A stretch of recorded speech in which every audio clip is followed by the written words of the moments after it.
Margot Chen had built an empire from nothing, a real estate magnate whose name commanded respect across the city. But wealth meant nothing when silence filled her penthouse at night. 23 years ago, her daughter vanished during a protest march. Police called it a runaway case. Margot called it her unfinished grief. She never remarried, never slowed down, never allowed herself to believe in second chances. Instead, she buried herself in work, in acquisitions, in the construction of walls both literal and emotional. When her security team recommended a new head of personal protection, Margot barely glanced at the file. What did it matter? Guards were interchangeable, paid witnesses to her isolation. The woman's name was Zara, 28 years old. Impeccable record, no family listed. Margot approved it without meeting her, but on Zara's first day, something shifted. Not in Margot's mind, not yet. In the silence between them, in the way Zara moved through the penthouse with quiet dignity, never flinching at the opulence, never asking questions. She had the posture of someone who had learned to carry herself through impossible weight. And Margot, despite herself, noticed. What neither woman knew was that they were about to collide with their own buried past, that the universe had been weaving their reunion in the margins of survival and loss. This is the story of how a mother and daughter, separated by years of silence and circumstance, found each other again in the last place they expected, in the space between protection and vulnerability, between the guard and the guarded. Chapter 1. The Penthouse and the Stranger. Margot Chen stood at the floor-to-ceiling window of her penthouse, watching the city collapse into evening. 32 stories below, people walked in pairs, in groups, in the ordinary choreography of companionship. She watched them alone. The intercom chimed. "Ms. Chen, your new security chief has arrived."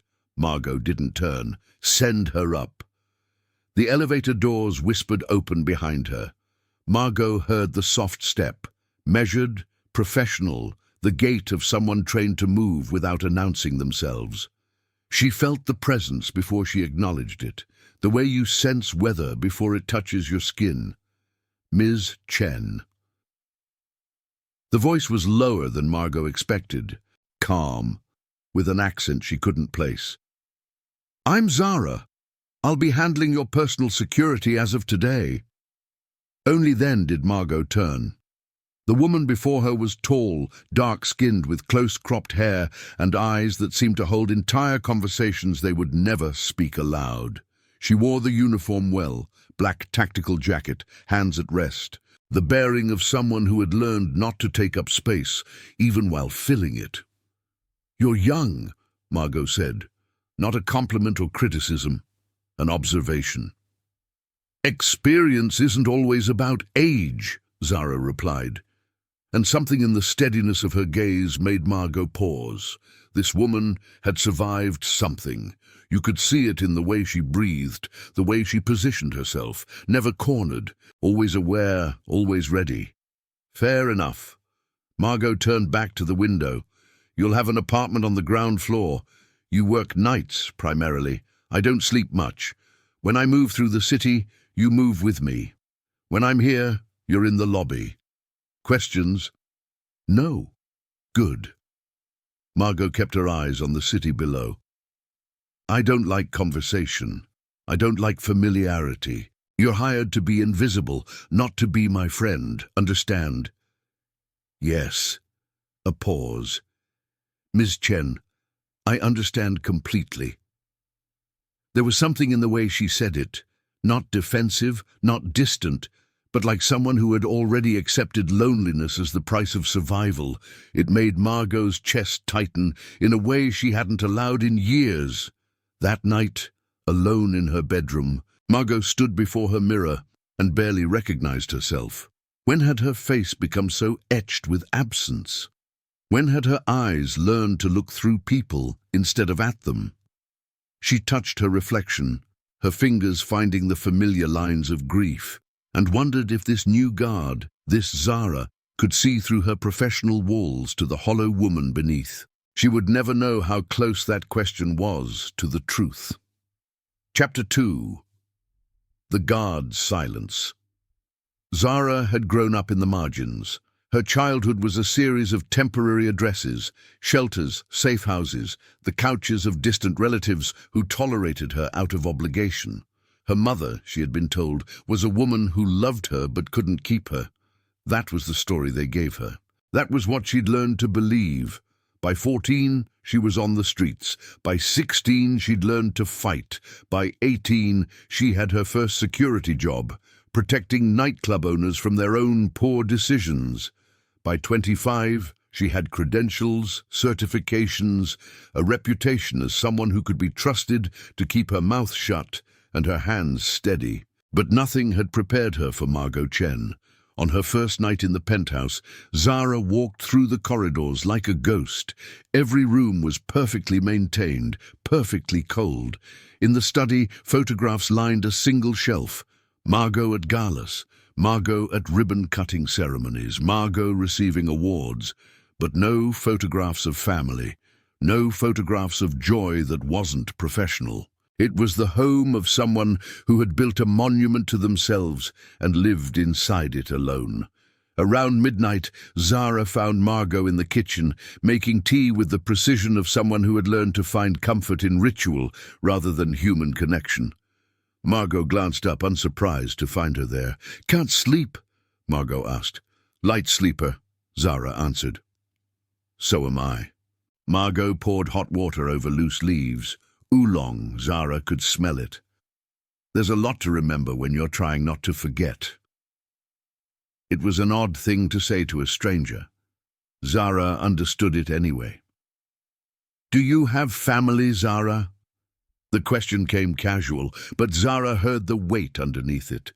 "No," Zara said quietly. It wasn't entirely a lie. "You." Margot's hands stilled around the teacup. "Not anymore."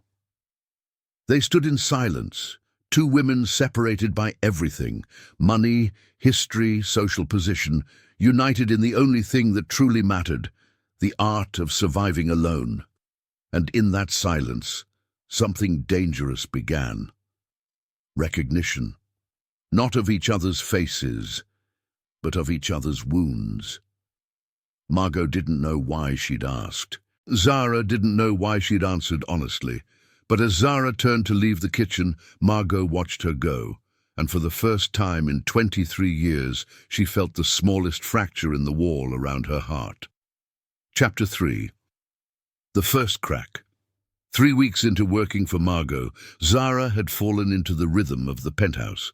She understood its geography, the way light moved through the rooms, the places where Margot lingered longest, the times when silence grew heaviest. She understood that her job was partly to protect Margot's body and partly to protect her from the weight of her own thoughts. Then came the morning Margot almost fell. They were leaving the building for a board meeting. The lobby was crowded, too crowded in Zara's estimation.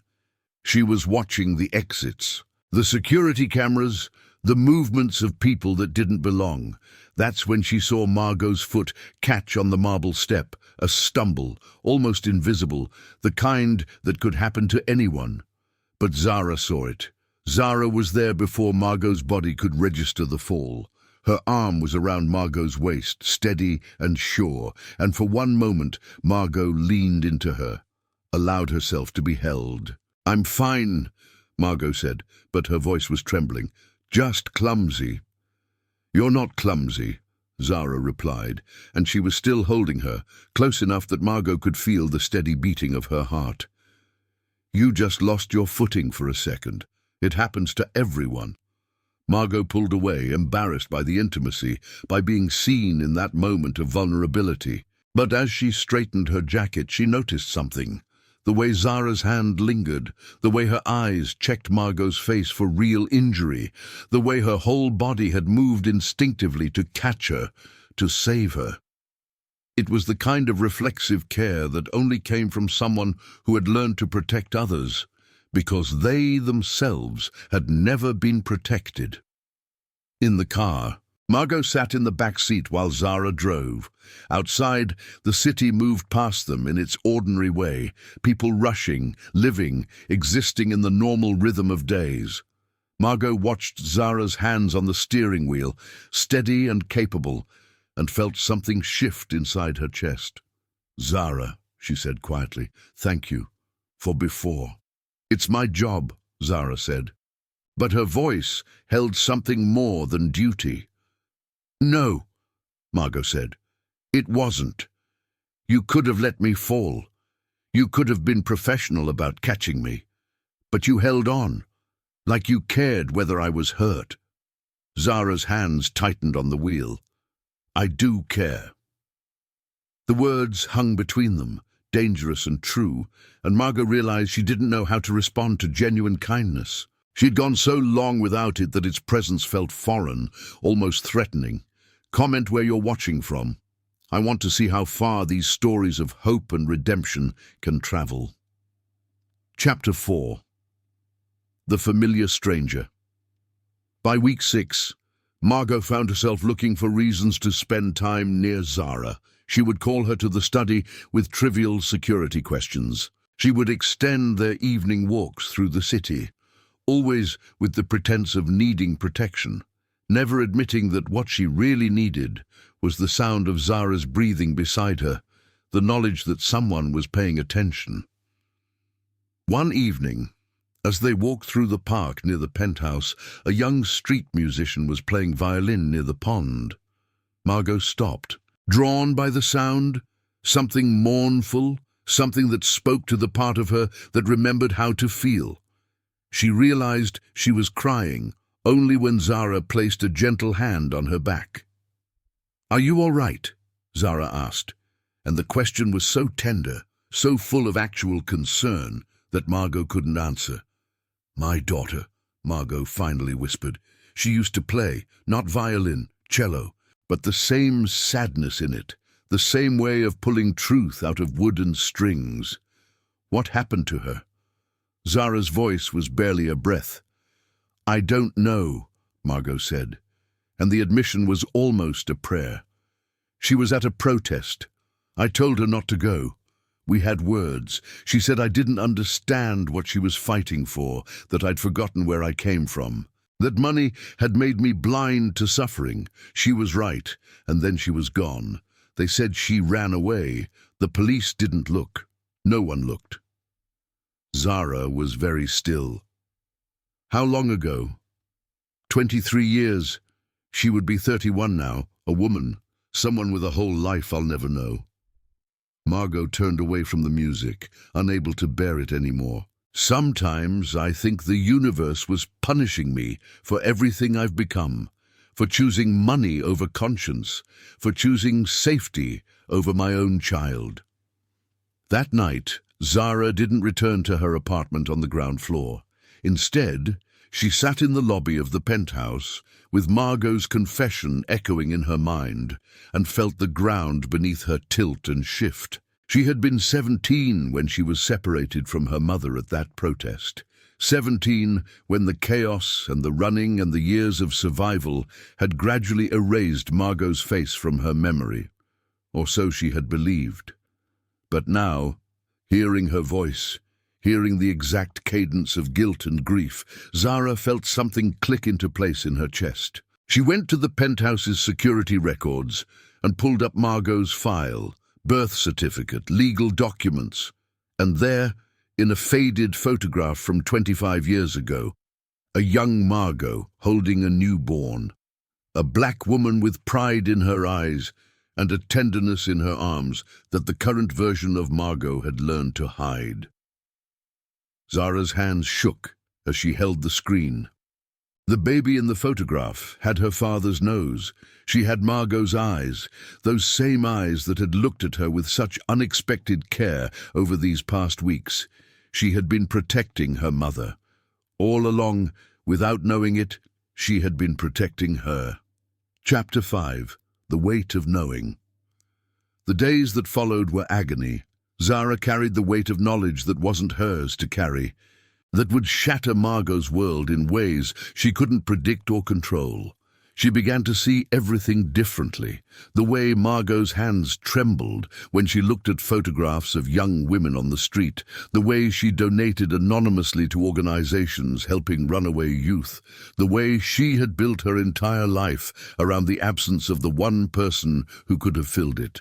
Zara started researching her own past with new urgency. She found records of her placement in the shelter system, documentation of her mother's desperate attempts to locate her, forms filed, leads followed, dead ends that had finally forced Margot to accept that her daughter was gone. There were private investigator reports dating back years.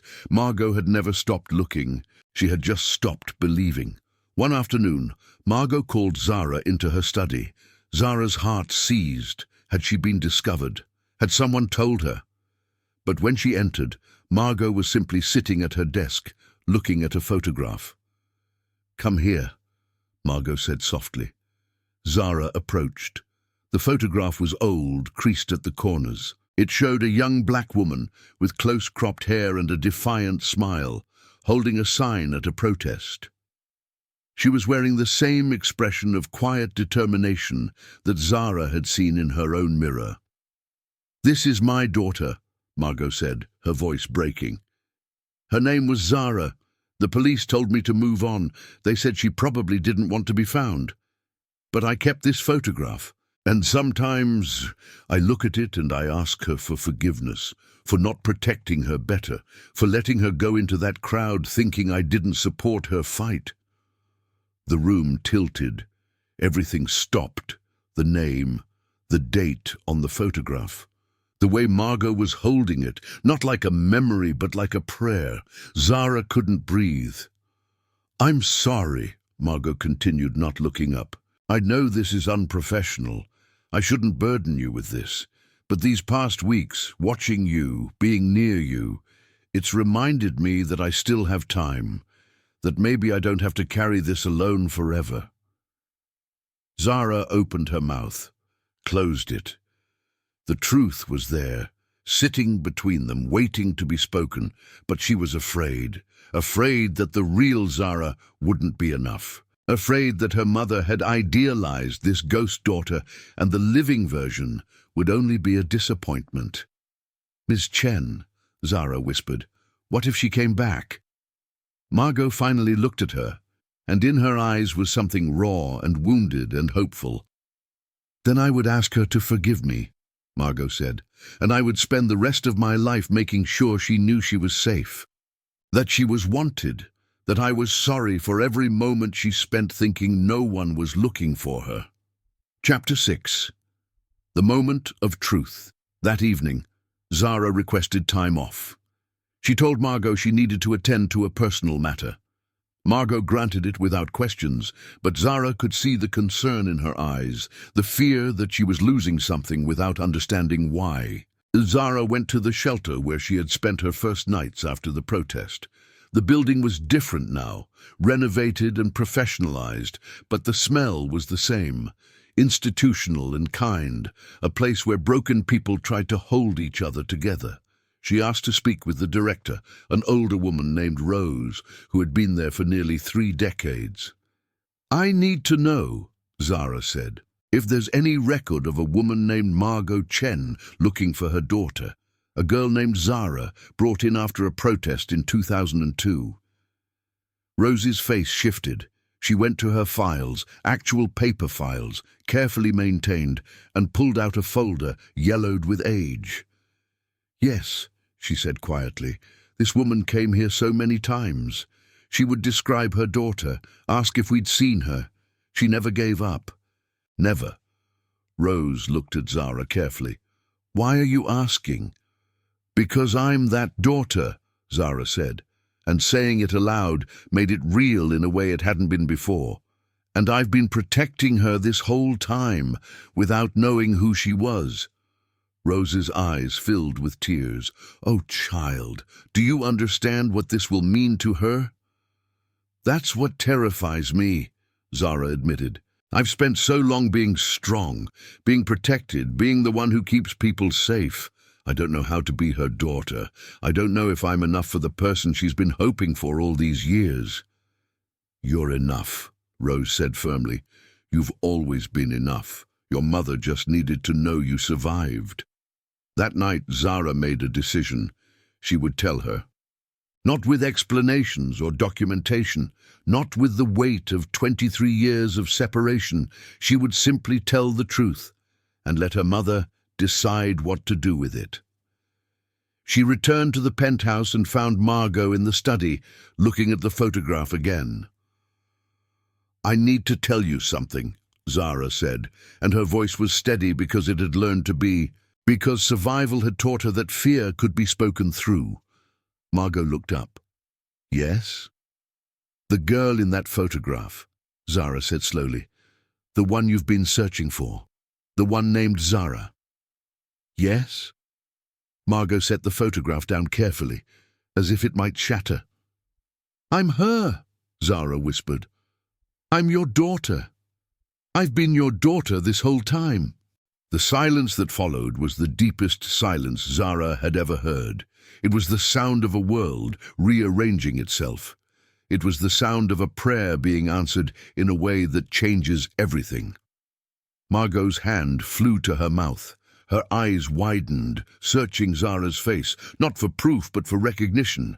And there it was, in the shape of her nose, in the set of her jaw, in the eyes that held the same grief and resilience and capacity for love. If this story already touched your heart, hit the like button. It helps Zara's message reach more people who still believe in kindness. Chapter 7. The Unraveling. No, Margot said. But it was a whisper, a prayer, a question. No, you can't. How? How are you? Alive? Zara said quietly. I was. I am. I was in the protest. There was chaos. I got separated from you. I ended up in the shelter system. I aged out. I learned to survive. I became someone who could protect other people because no one had protected me. Margot stood, but her legs seemed unsteady. Zara moved forward, the same way she had on that first day when Margot stumbled, catching her before she fell. I don't understand, Margot said, and she was crying now, the tears coming from somewhere so deep that they seemed to shake her entire frame. You came to me as my guard. You've been here this whole time. How did you... I didn't know, Zara said. Not at first. I needed work. Your security company was hiring. I took the job because it paid well and because... She paused, understanding the truth of it only as she said it. Because something about you felt familiar. Something about your loneliness spoke to my loneliness. All these weeks, Margot whispered. You've been here. You've been with me. And I've been talking about you like you were someone lost when you were right here, Zara finished. Right here, protecting you. The same way I should have been able to protect you. The way you should have been able to protect me. We were both trying to keep each other safe. We just didn't know it. Margot's legs gave way, and this time Zara caught her completely, lowering her to the chair. Margot wrapped her arms around Zara's waist and sobbed, the kind of crying that comes from somewhere primordial, from the place where mothers grieve their children, where children grieve the mothers who couldn't keep them. I'm sorry, Margot kept saying. I'm so sorry. I should have been there. I should have protected you. You were looking for me, Zara said, holding her mother for the first time in 23 years. The whole time. You never stopped. I know that now. You never stopped. Chapter 8. The reunion in full. They didn't leave the study that night. They sat in the lamplight while hours moved past them, while a city that had forgotten about them continued on, oblivious to the seismic shift happening 32 stories above the streets.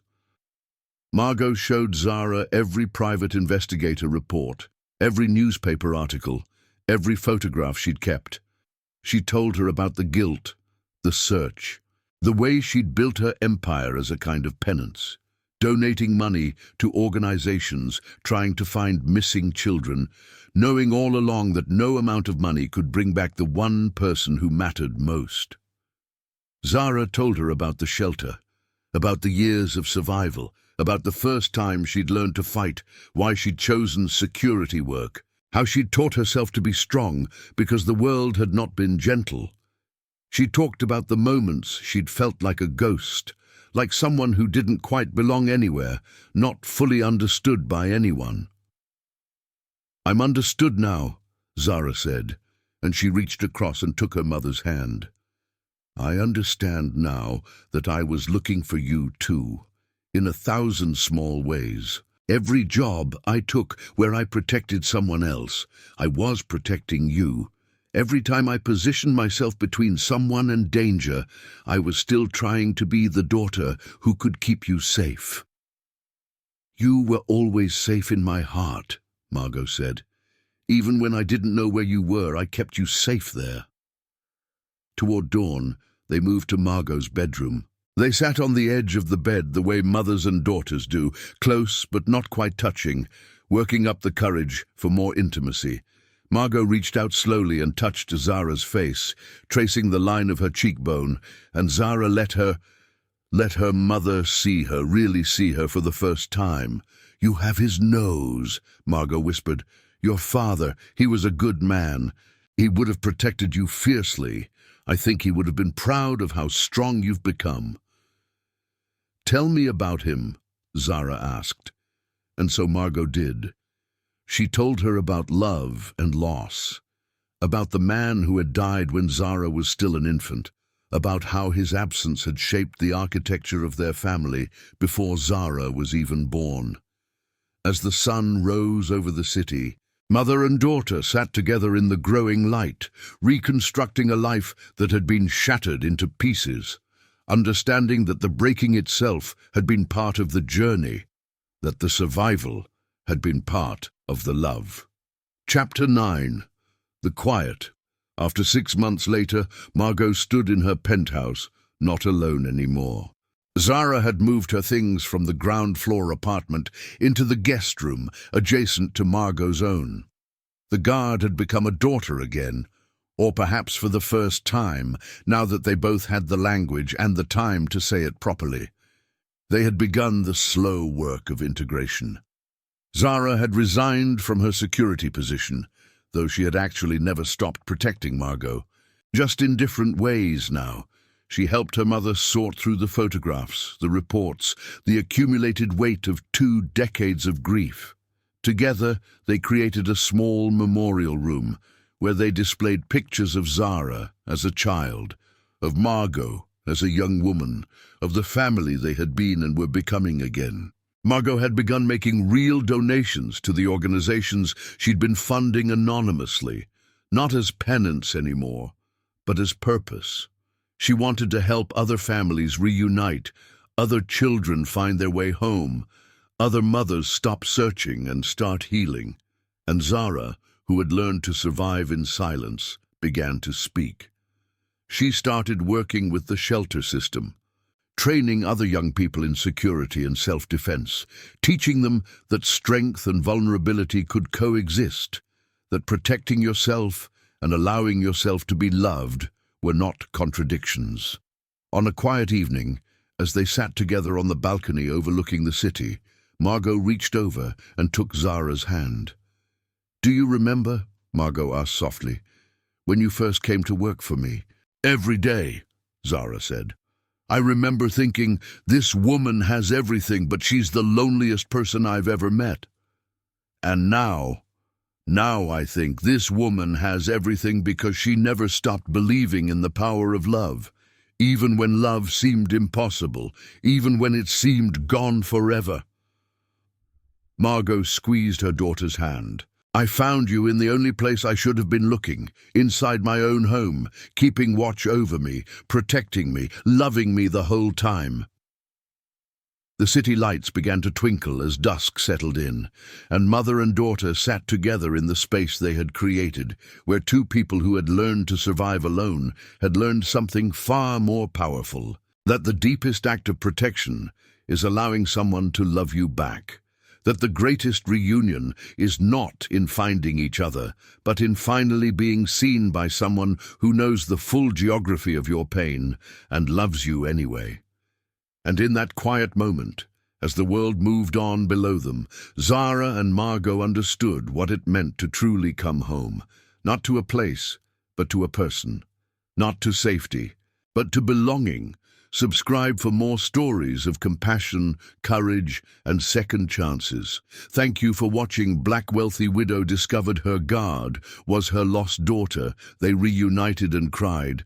And remember, one act of kindness can rewrite a destiny.